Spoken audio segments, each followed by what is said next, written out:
and gentlemen, good afternoon and welcome to the leadership show this afternoon. And we have decided to bring to you Mrs. Ifeoma Chigbogwu in Lagos. She's coming to talk to us about the importance of effective communication in leadership. By the way, who is Mrs. Ifeoma Chigbogwu? Our guest is the founder of Ifeoma Speaks TV and Rhapsody of Experiences. She's also the managing director and CEO of Quazy Global Ltd, one of the largest water manufacturing and catfish production companies in Nigeria. She's also a gospel minister, training consultant, talk show host, PR manager, blogger, relationship expert, international speaker, and writer. Our guest holds a bachelor's in English language and a master's in public administration from the University of Jos. She's a certified project manager from the University of Lagos, a certified quality management systems manager from the United States of America, a certified risk and compliance management professional from the International Association of Risk and Compliance Professionals, United States of America. She's also a certified executive leadership professional from the United States of America and a certified knowledge manager from the Knowledge Management Institute, United States of America. Mrs. Ifeoma retired from the banking sector in 2017 as the head of leadership development in Diamond Bank PLC, after putting in 18 years of meritorious service as a banker par excellence in 5 different Nigerian banks. She is also a publisher and award-winning author and helps young people and women discover the extraordinary qualities in them through her mentoring programs and outreaches for the less privileged in the society. Mrs. Ifeoma is a recipient of the Woman of Courage prestigious award from the Symbol of Hope Foundation. I'm sure you have seen why we decided to bring her on this show this afternoon to talk to us about the importance of effective communication in leadership. So, madam, you are welcome to the show, and how are you this afternoon? I am fine, Remy. Good afternoon. I thank God for His Spirit that grants me the unction to function. And I deeply want to appreciate you, Remy. I have interacted with you in these last few days. And to be very honest, I've learned a lot. You may not even know it. Your resilience and tenacity are second to none. I am happy that you're not just anchoring this leadership show, that you're walking the talk. Thank you very much. I appreciate you. God bless you. Thank you so much. Thank you so much. So let's get the ball rolling right away. We're talking about the importance of effective communication in leadership, and we're doing that with Pastor Mrs. Ifeoma Chigbogwu. She's an expert. From the profile I just read out, you can see that she is well qualified to speak on this important topic. So let's move on. Like everyone communicates, using different means and approaches. So you are an expert in this field. So can you tell us what effective communication is all about, actually?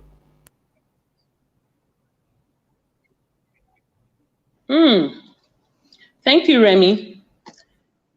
Effective communication is not about whether the message is negative or positive. It's also not about whether there is a break in transmission as long as you can reconnect.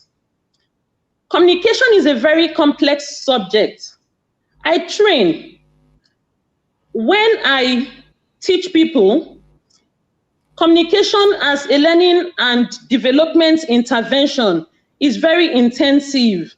It's a program that runs for 2 days. And the last set of people I trained were all the journalists in my state. Okay, and I remember that during the practical session, I called out 20 people to the front, and I whispered something into the ear of the first person, the lady in front. And I told her to do same with the person behind her and the next person, and it continued like that until it got to the end. And believe me, Remy, by the time I asked the last person to give me feedback, it was distorted. The message I got was that somebody in the class was heavily drunk and that he drinks all the time. Now, I was a bit confused because I didn't know whether somebody was mischievous and was trying to pass a message to some other person in the class, or it was just what the person heard. So for communication to be effective, it must not be distorted. The message or signal must be received and implemented either immediately to the satisfaction of the sender in such a way that the sender receives feedback, or the message or signal is stored properly and retrieved intact and then implemented to the satisfaction of the sender, and there must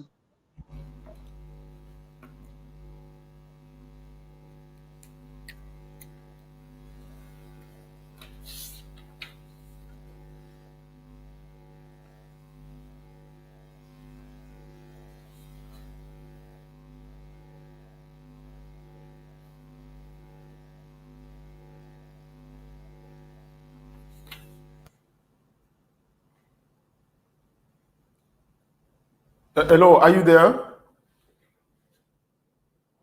Hello, are you there? Okay. I think she's having network problem there. Okay, before I bring her back, so I just picked something that is very key and important, to what she said. She said that the message should not be and must not be distorted. That is how you know that a communication has become effective.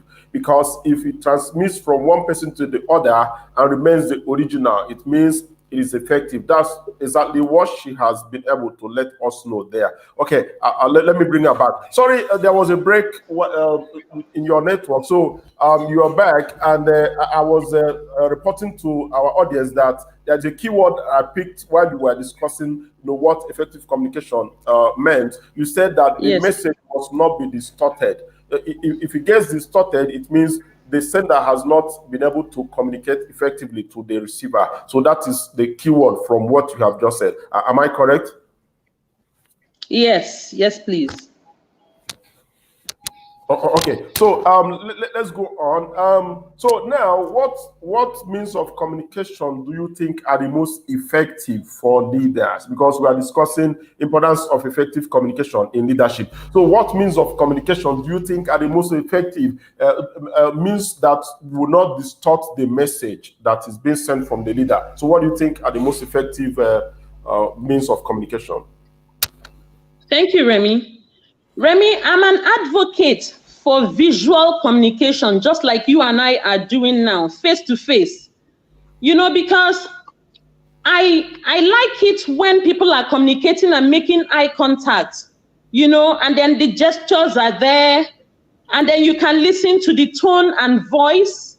You can ask questions for clarification, and you can get immediate feedback. As much as I like the visual, it can also then be amplified through broadcast, through TV or electronic media. But there has to be that interface between two people. That's the means of communication I would advocate. Okay. So you mean if you are recommending a means of communication that engages both parties, the sender and the receiver. Is that what you said? Yes, and they can see themselves while they are communicating. Okay. It eliminates, yes. Go ahead. Eliminates a lot of barrier in the media, in the means of communication. Okay. So you mean a communication that is more interactive is preferred, right? Yes, please. Okay, good. So now let me take you on this other one. Okay, now do you think that Nigerian or leaders in the country, Nigeria, including politicians, religious leaders, etc., do you think that they are effectively communicating with their followers? Remy, that's a very serious question. Remy, we have been experiencing a VUCA period. When I say VUCA, with coronavirus, with the End SARS protest and all that, I mean a volatile uncertain, complex, and ambiguous period. It has been quite challenging. And as far as I'm concerned, this is not a period where we need leaders to show us that they are superior. This is not a period that we need autocratic leaders, not people that will come and do bragado. No. This is a period where we need vulnerable leaders, leaders that can be challenged, leaders that when they make a mistake and you point it out to them, they want to make it right. Leaders that are vulnerable in such a way that they can tell the truth, they can ask for help, they can admit wrong. Not leaders that are comfortable, just there. These sort of leaders are leaders that get out of their comfort zone. And then they make commitments and they put measures in place. And even as they make commitments, they are human. They have flesh and blood. They are human and they are humane, with milk of kindness running through them. Leaders that understand the word compassion. Leaders that give people hope and a future. So basically, to be very honest with you, I don't think that what I have described now are the kind of leaders we see in our politicians and in those who lead us religiously. I'll put it this way. Nigeria is my father's house. In my father's house, there are many mansions, the churches, the mosque, we have Aso Rock, we have House of Assembly, and then we have warehouses. Do you know that nowhere has united people as much as warehouses? The churches and the mosque have not united Nigerians. But due to hunger, did you see the crowd at the warehouses that had palliatives? I suddenly realized that all the people that were looters, that were looting these warehouses, did not remember all the values that leaders taught them. All those values and virtues that were supposed to be inculcated in them. They forgot all about them. All they wanted to do was loot. The crowd was massive. So you see, I now realize that the leaders are not doing a good job because they have not been able to communicate effectively. If hunger can be more influential than whatsoever communication that the leaders have communicated to their followers. Karl Marx said religion is the opium of the people. After this period of End SARS, I can tell you categorically that religion is not the opium of the masses. It is hunger. Hunger influences better than anything else. And that's why you see politicians, right? Politicians they just think about the next election instead of the next generation. And they capitalize on hunger. Whenever they show up, they are willing to give people foodstuff, they are willing to give people money, and they buy their way. No, it is not right. So to me, as far as I'm concerned, it's not effective. Our leaders are not communicating as effectively as they should communicate, because if they do, the people that look up to them should toe their steps and be influenced thoroughly by them. Thank you. Okay. I'm happy that the question also has with it the religious leaders, as for you to compare and assess their performances in terms of effective communication. Now let me tell you something. All the people you saw that went around looting warehouses and all of that, they belong to one church or religion or the other. If they are not Muslim, they are Christians. Am I correct?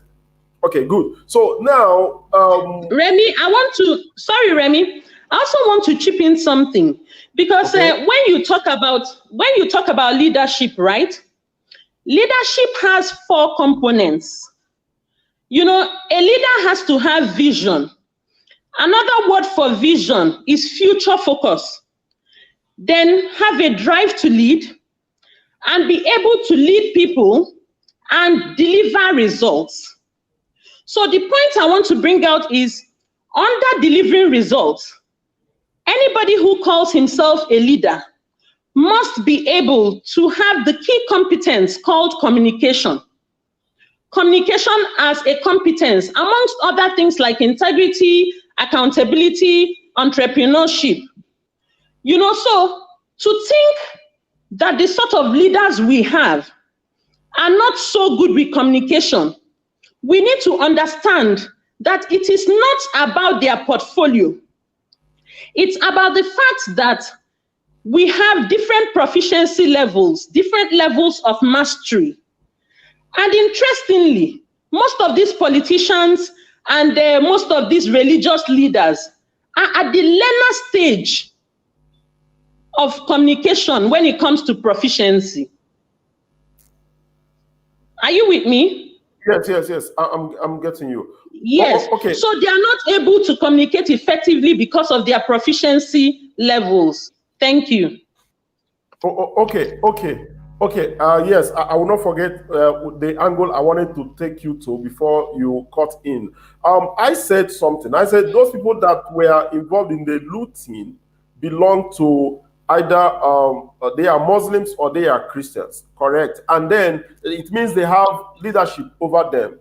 Are you getting it? So how come that the religious leaders, either as Christian leaders or as Muslim leaders, how come they were not able to control their followers and they went on that looting spree across the country that looks so shameful and all of that? Yes, I already explained it, Remy. I said it is because these leaders are not as influential as hunger. Because when it comes to hunger, these people don't even remember whether you have taught them to live holy lives. They don't remember righteousness. All they remember is, look, we are hungry and we need to go for this food. And it's collective decision, one mindset. If you see the crowds at these palliative warehouses, if you see how united that they have always been in all the places where I've seen them, even helping themselves, even interacting with themselves, you would know that religion has not achieved that for us in this country. Religion has not brought us together the way that warehouses with palliatives have brought us together. Okay. So you have now changed the definition. You now say that instead of religion, now hunger is the current opium of the society. That is what you have just said. That is what you have just let us know. And that's the evidence is seen from the aftermath of the End SARS crisis. Okay, so let's go and talk about the End SARS protest. Okay, so what communication model would you have recommended to the government and other stakeholders before the whole protest went sour? If you were given the opportunity, what communication model would you have recommended? Are you getting it? Yes, so continue in that direction. Okay, I would have recommended interactional communication model. I would have recommended collaboration. I would have recommended that the protesters and government and all the stakeholders, we see themselves as a team and not as people that were in a competition or in a contest. No, because together, team, T-E-A-M, together, each of us achieves more. Okay, and why I'm saying this is, you know, when the End SARS protesters started, you know, first and foremost, I don't think anybody really took them serious. It looked as if they were just, they could be heard, but they were faceless, you know, and governments did not proactively engage them. that government engagement was not proactive, it was not timely. They were not able to connect with these protesters, you know, at an emotional intelligence level, because maybe initially will have upset them, but I expected government to be able to manage their emotions and just look towards resolving the conflict, you know, to be able to listen to these young protesters. Listen, not with the ear, because that was actually what government did. Government listened to the ear, they were heard. But I am not particularly sure, I stand to be corrected. Government did not listen to them with the heart. These young people needed empathy. They needed somebody to connect with them. You know, they started hashtag End SARS. Remy, just think, Fabe, a split moment. If government had also come up with their own hashtag, hashtag your lives matter, hashtag your future count, because this is a hashtag generation. So government should have also used hashtag to deal with them. So while they're doing hashtag End SARS, government is doing hashtag your future counts, hashtag your lives matter. They would have been on the same platform, and you know, things would not have degenerated to the level that it degenerated to. The protesters did not feel love. They did not feel care. They did not feel a sense of hope. Now, instead of government to respond proactively, they came up with SWAT, you know, and then while they came up with SWAT, the next thing was also to come up with curfew. This did not address the issue. And then it took about 2 weeks or 3 weeks, thereabouts, I don't remember exactly now, before the president addressed the nation. You know, Remy, let me even tell you something interesting that really resonated with me while all these things were happening. Talking about communication. Can you imagine that a whole Oba, for instance, that rules a people is not seen as one of the people? Can you just even imagine it for a split moment? That an Oba does not speak the language that his people understand in such a way that they would come and desecrate his palace the way they did. Meanwhile, in this whole End SARS thing, there was a DPO in Onitsha. I think it was a Fege, DPO of Fege. When the protesters, the mob they were burning police stations after police stations. When they got to this particular police station and the DPO came out and they saw him, oh my God, the mob was excited. They were so happy. In fact, they even allowed him to address them. And then they went away. They just dispersed. They did not burn or loot his police station, and everybody and everything was safe. Why am I saying this? That DPO spoke the language of his people. You know, he was known to do things for his people. They said he did borehole. He was known to attend people's functions. He was known to be kind. He was known to be a nice person. You know, so basically, he was able to relate with his people. That's why I say that collaboration is just the best. When you can interact with people and you're in a relationship with people that see you as part of them, people that see you as a team player, okay? So basically, I would actually recommend this for the End SARS communication as a model, because I know the youth did what they knew how best to do. You know, because youths are usually, the protesters, you know, youths are usually spontaneous. They are full of energy and passion. They don't think something true, you know, because initially they started with End SARS. But when it now looked as if,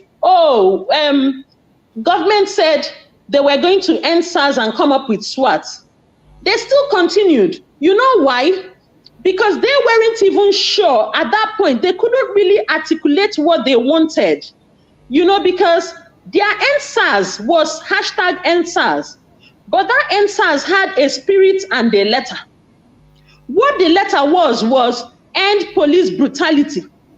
But what the spirit was, oh, we want to participate in a Nigeria that functions. We want to participate in a functional Nigeria. We want to participate in a Nigeria that works. Okay? So I would have preferred a situation where the youth were better articulated and they found ways. They could have sent an emissary anyway. They could have sent an emissary with a message to federal government. There could have been ways that they would find just to ensure that there was collaboration, just to ensure that there was interaction, you know. And then I also want to bring out another arm, the police and the military. You know, these people are products of a failed society. When I say products of a failed society, I saw a lot of videos. I saw police running away. Even till now, are you seeing police on the road? Police people are not on the road. It's almost like, you people, day your day, make we day our day. You know, that kind of a thing. And then I also saw a video of Kwara State people looting in a lorry. And soldiers in uniform were even the one guiding them on how to loot. They were telling them, just loot gently, loot quietly, don't destroy anything, go one by one, just, you know. And Remy, to be very honest, what I saw in it is that these people are tired. They don't have anything to defend, no integrity, nothing. But when they were suffering, when the government was not taking care of them, they should have spoken up. You know, Yoruba people say sorosoke. They should have spoken up. They should have voiced out their thoughts so that government will know how to help their situation. Because it's now that we're finding out that their remuneration was not it. Their feeding was not it. Police people are not well taken care of. They live in terrible barracks, you know, and so on and so forth. How can you give somebody like that gun and tell him to go and protect somebody that looks better than him? Okay, so these are all the issues. I actually think that every part should have been better collaborated. Oh, okay. Thank you so much. I like the way you are analyzing the situation. You know, both sides. You know, the police side and the protester side. Now, there's something I want to bring to the fore, or a question I want to ask you now. Based on what you have said, now are you agreeing with me that the protesters did not communicate their needs or their agitations effectively to the government and other stakeholders? Jam question. Remy, see, to the extent that government heard them, you remember that we said that effective communication was when a message or signal will be received and implemented to the satisfaction of the sender in such a way that the sender receives feedback. Yes, we know that government was not proactive. Yes, we know that, you know, things didn't really go as expected because the hijackers hijacked the process. But to be very honest with you, the protesters' voices were heard. Or let me even say, in one accord, the protesters' voice was heard. Their voice was heard because, yes, eventually the president came out and said he told us some of the things he had done, and then said he was going to look into the matter further. I think the youth asked for, is it 5 for 5? And then later it became 7 for 7, but they were heard. Some other person may say that what they agitated for was not effective, but linking it to communication, I think it was. It's only when we want to get emotional. When we just want to get emotional, then we can now start considering the aftermath of the protest being hijacked and the speech of the president could or should have been better. Thank you very much. Okay.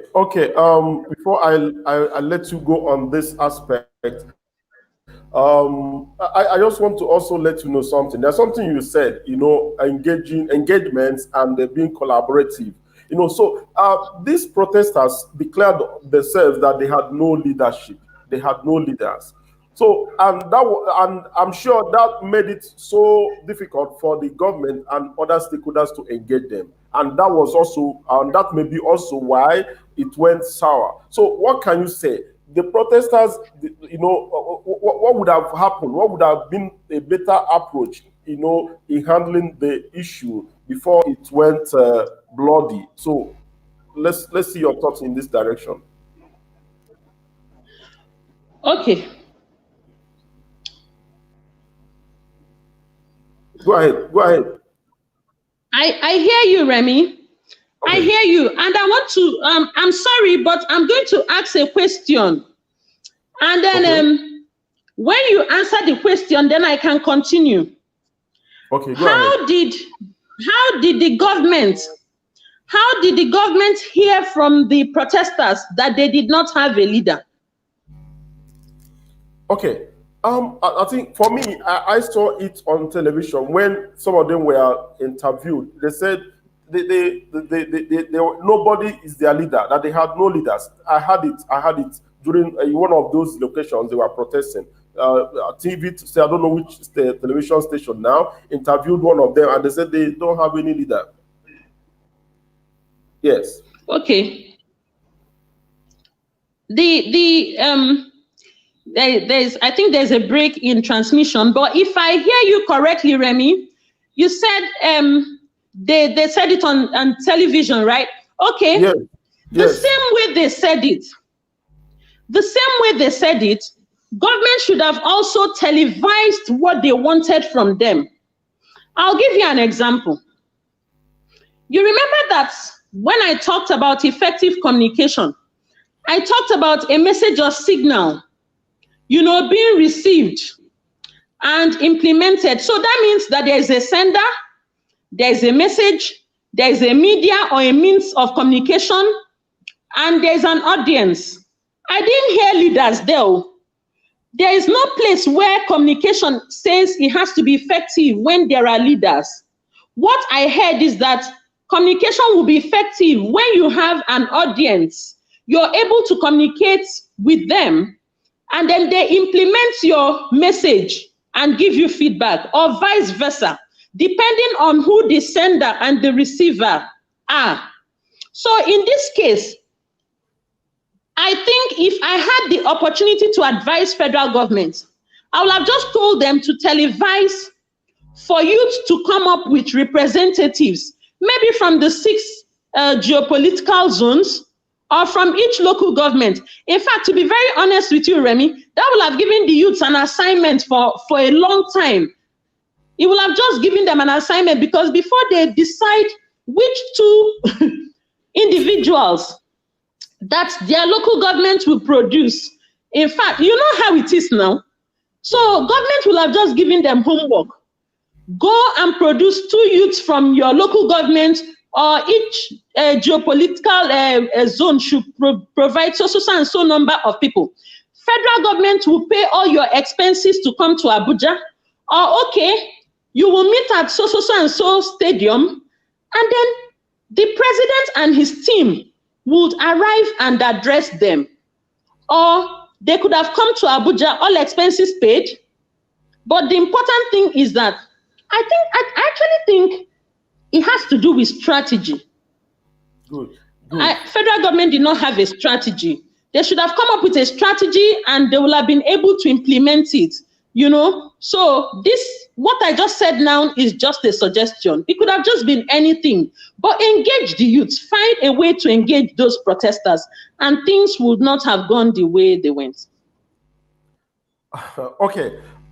Thank you so much. We have talked so much about End SARS, and it's not exactly why we are here. So, ladies and gentlemen, we are still on the leadership show from the Ugwumba Center for Leadership Development in Africa. We are reaching you from our head office in Abuja. And today we have a special guest, Mrs. Ifeoma Chigbogwu. She's an expert in communications and in a lot of other things. She's also the CEO of Quazy Limited, a catfish production company and water manufacturing company. She's so experienced in what she's doing, and that is why we brought her to talk to you about the role or the importance of effective communication in leadership. So, Ma, it's been wonderful having you, and it's going on progressively. So I want us to move to another direction. Now, talking about effective communication in other aspects of our lives.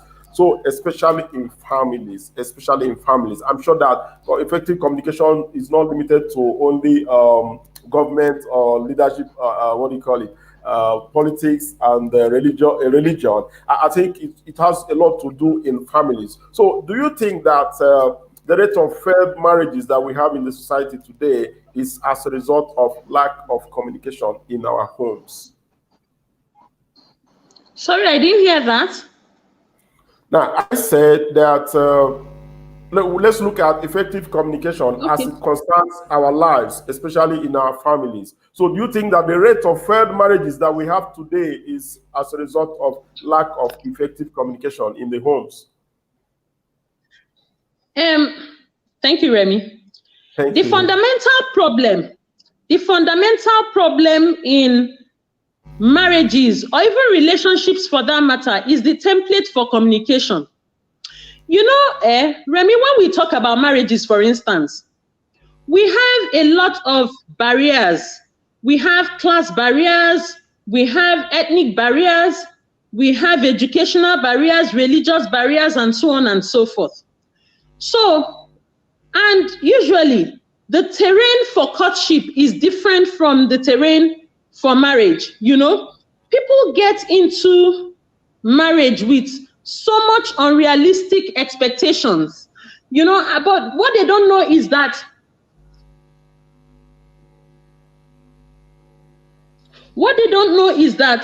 you don't enter marriage to find happiness. You create your own happiness, and you have to really work on communication. People that are in love are usually two hearts that beat as one. But you know, there's a step beyond love. People need to understand that you don't just have to be two hearts that beat as one. You also have to be two hearts that are on the same beat. So two hearts that beat as one and are on the same beat. Now, the use of beat here is like a police that is on patrol, you know, taking care of a particular territory at a particular time. When a husband and a wife, their hearts are beating together as one and they are on the same beat, automatically they are involved with each other. This one is not, oh, madam, I saw your husband in Abeokuta and she didn't know that the husband traveled, because she's already part of the whole Abeokuta trip and she knew the husband was going to travel and so on and so forth. So people need to be involved. People need to have the same interest, the same priorities. In fact, let me put it in clear terms. Couples need to have the same mindset. They need to have the same focus, you know, and that's why when marriages break, what you hear the court say is that the marriage is breaking because of irreconcilable differences. Irreconcilable differences is the opposite of being on the same beat. So, for instance, I'm Igbo, and you know, in Igbo land, you hear a lot of things like Obidia. You know, I don't want anybody to call me Obidia. Yes, Obidia, I'm in sync with my husband. He loves me and I love him. But people should go beyond the Obidia or Oriako level. People should get to the level of Osodieme. You know, when you become an Osodieme, you know that in fact, that your territory is well covered. You will know that you're in charge and you're in control. So I'd rather be an Osodieme than an Obidia. So what am I saying in essence? We need to make conscious effort to be part of what we're into. And then again, talking about communication, Remy, you know that in love, for instance, we have love languages. There are about 5 love languages. You know, the first one is words of affirmation. The second one is quality time. The third one is touch. And then there is act of service. And then there is words of affirmation, quality time, act of service, touch, and gifts. So there are some people that if their love language is gifts, you have to keep buying them gifts. If their love language is affirmation, you have to keep telling them how beautiful they look. You have to keep telling them, oh, my husband, you're wonderful. Oh, my wife, you're this or you're that. And so on and so forth. Oh, not only that, you're beautiful. Blah, blah, blah. I love you. They want to keep hearing I love you. So every couple should make conscious effort to, whether you're in a courtship or you're already married, you must make conscious effort to identify the love language of your partner and live it, and vice versa. And then we'll have less failed relationships and less failed marriages. Thank you. Oh, wonderful, wonderful. I am learning a lot in this show this afternoon, and I'm sure that our listeners are also learning a lot from this expert. I think I'm going to establish what is called single and married fellowship so that you can become the teacher. Is that okay for you? Sorry, I didn't hear that. I said you are an expert in relationship matters. I think I'm going to singles and married. Oh, yes. So that you can superintend over it. This is interesting. There's something I took away right now. You talked about the what do you call it? The love languages. You know, some people what they appreciate are gifts, so you keep loading them with gifts, right? Then others need affirmation. They want to be sure you still love them. Oh, this is fantastic. Yes. That's fantastic. This is really... when I got married, Remy, when I got married, I realized I had a different love language from my husband. We had different love languages. So I had to adapt to doing, because if you don't do what that person sees as a love language, the person can't understand that you love him or her. So, and now it's working for us and we're enjoying the marriage. It's good. Oh, good. And I like this other one. When you said that 2 hearts that beat as one, it shouldn't be only beating as one. They should also be on the same beat, on the same be on the same beat. And then you're on the same beat. This is fantastic. Not just beating as one. And when they're on the same beat, they can beat the world. Yes. What fantastic, fantastic. This is interesting. Okay, ladies and gentlemen, I'm sure you are learning the way I am learning in this show this afternoon. So let's move away from the love relationship talks. So I want you to talk about fake news and the hate speeches on social media. I want you to talk about fake news and the hate speeches that we see every day on social media. Are those spreading them trying to build or destroy our society? So let's hear from you.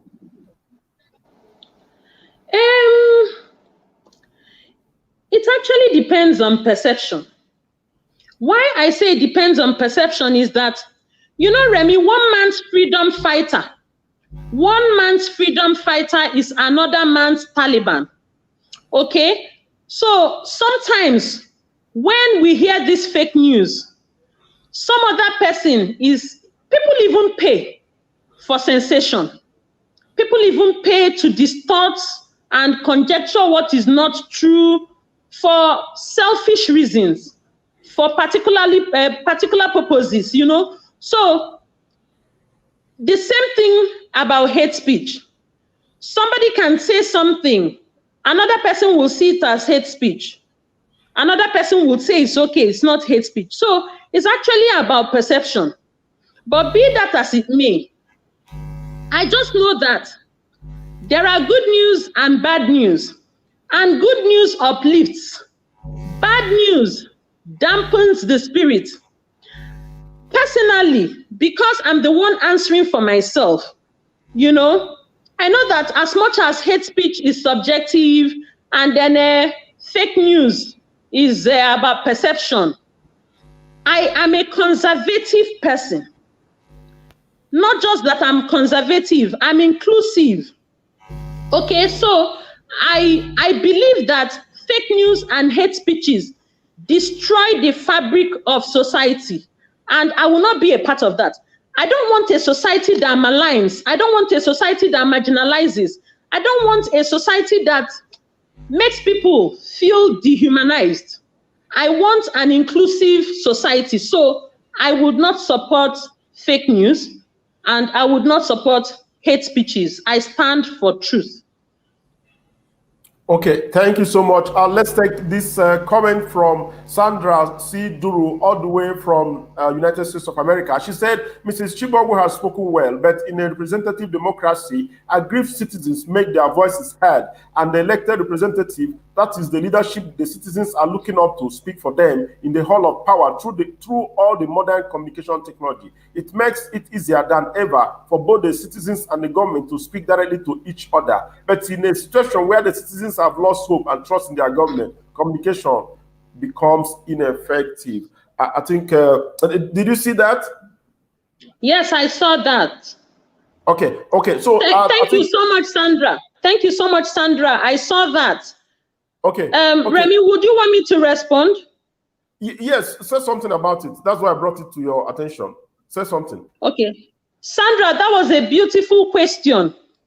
And that is why the government and all the people in positions of authority need to realize, I talked about vulnerable leaders. They need to realize that they have missed it. They need to look for ways to make it right. They need to seek help, ask people for help. They need to engage the audience. They need to engage young people. They need to engage us so that we can come up with collaborative means. People have lost faith. People have lost hope. But governments can actually still retrace their steps even now, because no time is ever late. Thank you so much. Okay, great. Okay, that is wonderful. That is wonderful. Okay, so you mean that hate speeches, some people even get paid, to spread fake news and those hate speeches for their own selfish interest. Okay, and there's something you said. You said that one man's freedom fighter is another man's Taliban. So I ask, is that helping the society or destroying the society? It's like you forgot that aspect. Those sponsoring hate speeches or fake news around the country or on social media, are they building or are they destroying our society? That is the second part of the question. Sorry, I didn't get you.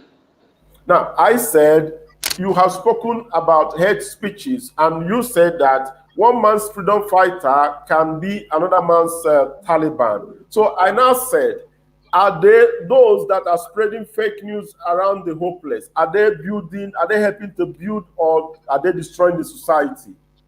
No, I responded. I said they are destroying the fabrics of society. I would not encourage them because I stand for truth. And I like an inclusive government. Yes. Okay, fantastic. Okay, I didn't get that when you were responding. Okay, good. So let me take you to another area. Okay, we've talked a lot about this effective communication. So how and where can people learn how to communicate effectively? How do they learn that? Where can leaders go to learn effective communication? Thank you, Remy. Remy, as humans, we imitate a lot. So if you want to learn effective communication, you will look up for somebody that you admire or you like the person's communication style, and then you can copy it. You can copy any form of communication technique or style that you like. You can have mentors, you can have coaches, you can read books. In fact, interestingly, there's a resource that I like so much because it has helped me, and that is YouTube. There is nothing under the sun that is not on YouTube. Just go to YouTube and put that you want to learn how to communicate effectively. You will see millions and millions of different ways and approaches for communication. And then you can choose whatever you like. You can keep learning. And you know, learning is a continuous process. You know, you just keep learning and keep learning. Today you can learn something. After a while, you realize that there's something better. You unlearn what you have learned and you relearn something new. Life is like that. Fantastic, fantastic. Thank you so much. It's been wonderful talking with you on the show, and I'm happy that our people are learning a lot on this show this afternoon. So when I read your profile or your citation, I saw that you are the CEO and founder of Ifeoma Speaks TV and Rhapsody of Experiences. So what do you do at Ifeoma Speaks TV?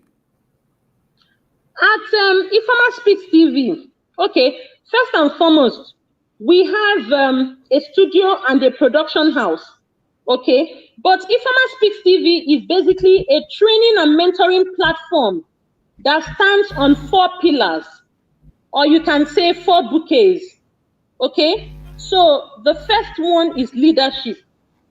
The second one is relationship. The third one is entrepreneurship. And then the 4th one is evangelship.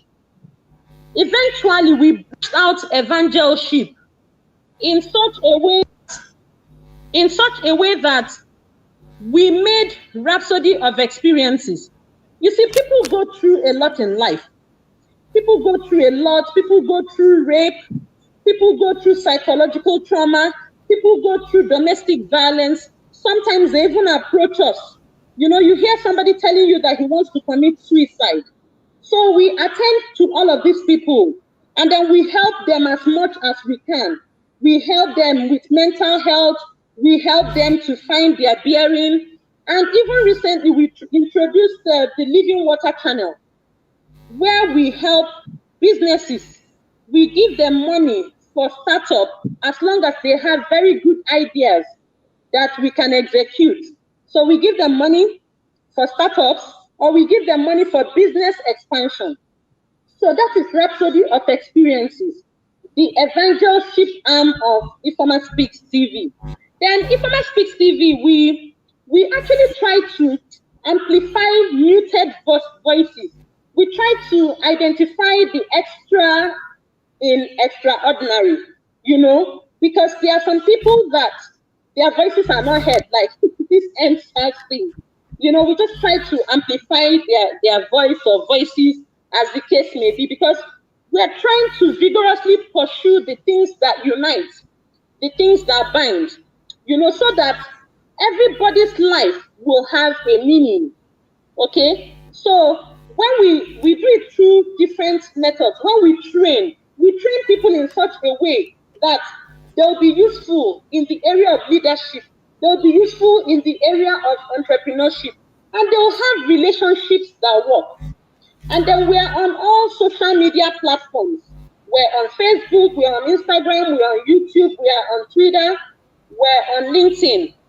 And then we are working towards upscaling, let me put it like that, because we're looking at a situation where we will own a channel or a TV network.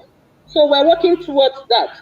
But in the interim, we're making use of what we have, all our social media platforms, including YouTube. And then for the YouTube, we have frequent talk shows, we publish news, we interview people, and then we do peer management. So basically, in a nutshell, that is what we do on Ifeoma Speaks TV. Thank you. Oh, that's fantastic. That's fantastic. I think one or two of those things that you do on Ifeoma Speaks TV caught my attention. One of them is leadership, and the other one is entrepreneurship. And as you know, I'm talking from the Ugwumba Center for Leadership Development in Africa, and our focus is on leadership. I can't hear you anymore, Remy. Okay. Okay. Can you hear me now? Can you hear me now? Can you hear me? I'm trying. Okay. I'm straining my ears. Oh, sorry. Okay, while I will wait for you to do that, let me just summarize what we've been talking about. Can you hear me now? Hello? Okay, I think so. Check your mic. Okay, your mic is okay. Okay, now let me continue. Ladies and gentlemen, we've been talking about importance of effective communication in leadership. And we brought to you Mrs. Ifeoma Chigbogwu. Okay, I think the problem she was having is a network issue, and she's off right now. So as we wait for her to come back, let me just recap what we've been talking about. Since it's been almost 1 hour, we're here discussing the importance of effective communication in leadership. And discussing on this theme today is Mrs. Ifeoma Chigbogwu, and she's been doing a lot of work in this topic. It's been highly interactive and engaging, and as well as informative too. So we have talked about engaging people, effectively, collaboratively, so that you can have immediate feedbacks. And she said that if that was done by the government and the protesters, we wouldn't have landed into where we are today, the aftermath of the End SARS protest. So that was why it led to the violent actions that we saw at the end of the protest. So that is that's the way of letting us know that effective communication is very, very important in every aspect of our lives. We also took Ifeoma to talk about what effective communication can do in homes and in families. And she let us know that it's because of lack of effective communication that we have a whole lot of failures in marriages these days, because it does not just stop at two people whose hearts beat as one. It should be people whose hearts are on the same beat, are on the same level, or the same playing field, at the same level, at the same page. It's not just about falling in love. You have to also make sure that you are in tandem with what the man you are in love with, wherever he is, that is where you are, so that you can understand yourselves and begin to know your differences and tolerate the differences too. So we took her on that, and we also talked about the issue of fake news and hate speeches. From her thoughts, she said that hate speeches are not helping in building the society and should be abhorred by everyone, especially those that are sponsoring them. Because according to her, she said that one man's freedom fighter is another man's Taliban. So it means that those that are sponsoring hate speeches, they are Talibans, for other people that do not support those hate and fake news that they peddle around the country. So you are back, ma. Are you back? Can you hear me now? Can you hear me now? Okay, I can hear you faintly. I can hear you faintly. Oh, okay, sorry. I think network booted you out, and I'm happy that you're back here. So, before you left, I said that some of the programs that you do at Ifeoma Speaks TV caught my attention, and one of them is leadership, and the other one is entrepreneurship. And like I told you, these are major focal points of our activities at the Ugwumba Center for Leadership Development in Africa. And I think this is a meeting and common ground for us. I don't know if we can work together, since you are doing the same thing that we are doing. So does it mean that I've got a new partner?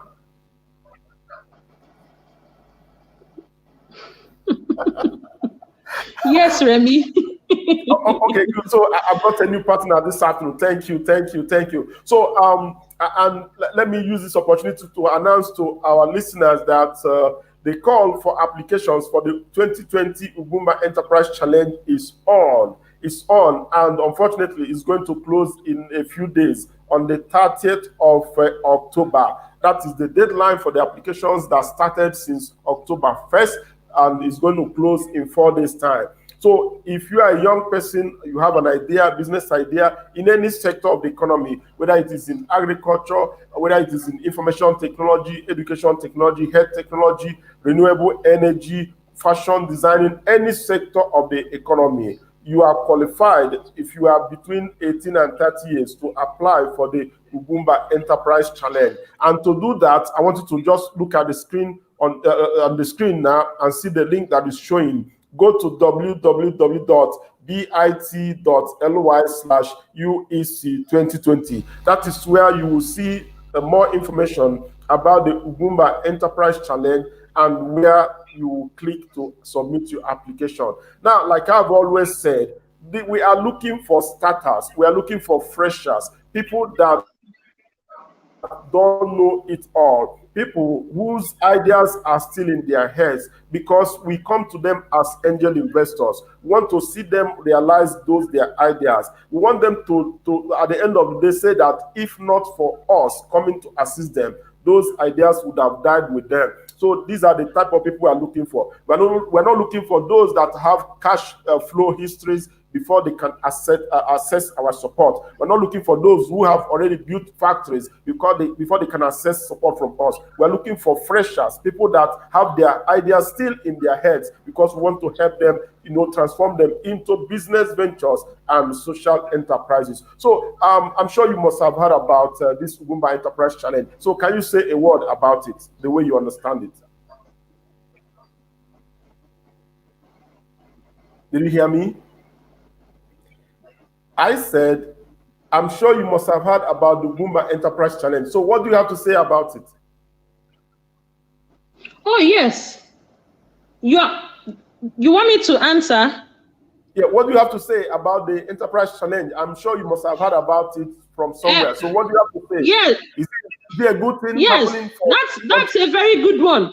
Remy, that's a very good one. That's a very good one. And the basic reason why I am saying it's very good is because you are giving young people hope. And you see, hope is the best thing that you can give a man. I really appreciate Ugwumba Leadership Development Center. It's not easy to think that you're giving people hope in this VUCA time, like I said, in this volatile, uncertain, complex and ambiguous period. Thank you so much. I really hope that people would take advantage of it, seize the opportunity and make very good use of it. It's a very good one. Thank you. Okay, so you are joining us in saying that the End SARS protests are over. So this is the time to empower young people. Young people should, grab this opportunity to empower themselves. They were talking about poverty and unemployment in the society. And here today, my president, Ugwumba Uchenwosu, has presented them another opportunity to get empowered and to transform the ideas that they have into business opportunities and employment opportunities. So this is a good thing that we are doing from the Leadership Center. So, and I'm happy that this afternoon, we have gotten a new partner in the person of Mrs. Ifeoma Chigbogwu. And I'm sure you are going to speak to our participants during the Ugwumba Enterprise Academy that is starting up in November, from November 2nd to about November 10th. I'm going to schedule you. You are going to be a special guest on the platform. It's a closed platform for all our participants. So we're going to bring you to speak to them. This communication just keeps breaking and it's not letting me hear you. I just had the Leadership Academy. I already gave you a thumbs up. I already gave you a thumbs up and I'm looking forward to working with you. It's a very good initiative. It's a very good one. It's a very good initiative because it's going to help the young people to be preoccupied. It's going to take them off the streets. It's going to give them hope. It's going to give their lives a meaning. And most importantly, what you're saying to these young people is that you care. You care, you are empathic, and this is what they're looking for. And these are all the basic elements of communication. You're saying to them, we love you. You're saying to them, we care. You're saying to them, we want to help you. It's a very good one. Thank you so much. God bless you. Okay, the message from Amanda Obidike, one of our partners, is we need to be also conscious of the way we circulate news. I think she's talking about fake news this time. We should try to verify first before we share. That's Amanda Obidike, the CEO of STEMI Makers of Africa. Thank you so much, Amanda, for joining us on the show this afternoon. And then back to Sandra. Sandra, you said to learn how to communicate effectively, the person has to admit that he or she needs to improve or upgrade. Learning is a continuous process, and the person needs to be determined to learn and unlearn. The mindset of the person matters too. The person must be teachable with a growth mindset. That is fantastic. Exactly. That is fantastic. In fact, Sandra, I'm so happy happy. That shows you really listen to me. God bless you. That's very good. Good.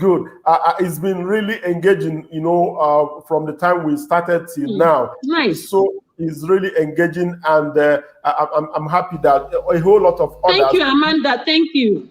Good. So, ladies and gentlemen, this is 1 hour plus that we started this discussion, and it's been really wonderful. We've been discussing with Mrs. Ifeoma Chigbogwu, and the issue and the theme of discussion has been the importance of effective communication in leadership. And we had to x-ray a whole lot of aspects of our lives where we needed effective communication. So, ladies and gentlemen, this is where we are going to call a day on the show this afternoon. So I want to thank you, Madam Ifeoma Chigbogwu, for being obliging us of the opportunity to be part of the show this afternoon. It's been really wonderful having you on the show, and we thank you that you didn't fall short of our expectations. You really proved that your mettle, that you are a communications expert, and with all those certifications that you got left, right, and center, you have proved to us that you are well qualified to speak on this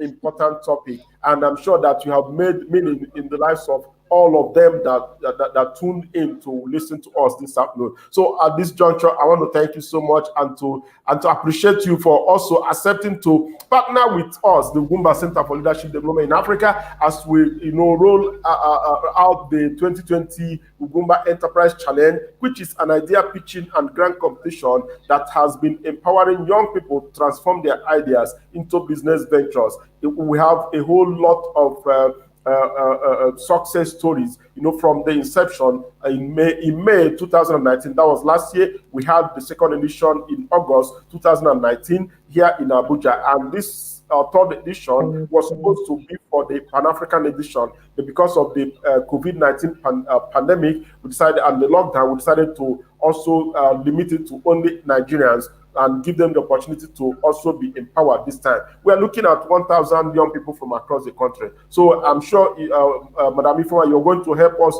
reach out to other young people that are yet to apply. This is important because the training alone that they get from us is enough to see them running with their visions and transforming them into scalable business ventures. So at this juncture, I want to thank you on behalf of my boss, Ugwumba Uchemosu, the president and the founder of this center. We thank you so much. We appreciate you, even as you have accepted to partner with us in the Ugwumba Enterprise Challenge 2020. Thank you so much. And I'm sure that when we call upon you again, you will oblige us another opportunity. Thank you so much, ma'am, and God bless you.